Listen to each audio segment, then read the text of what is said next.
जल्दी चलो, अंधेरा होने वाला है।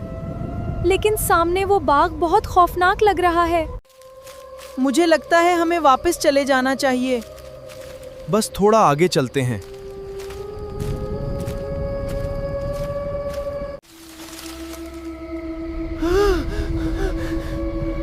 वापस चले जाओ। ये आवाज कहां से आई? देखो, वहां एक पुरानी झोंपड़ी है। मुझे नहीं लगता हमें अंदर जाना चाहिए। संदूक खुद खुल गया। दरवाजा भी बंद हो गया।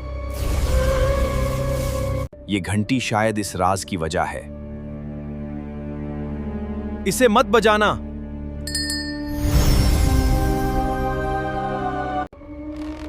जो खौफ के वक्त अपने दोस्त का साथ दे, वही अंधेरे से बाहर निकल सकता है।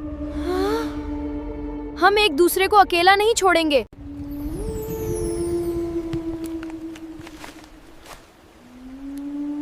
हम सब मिलकर ये दरवाजा खोलेंगे। हाँ। कोई किसी को अकेला नहीं छोड़ेगा।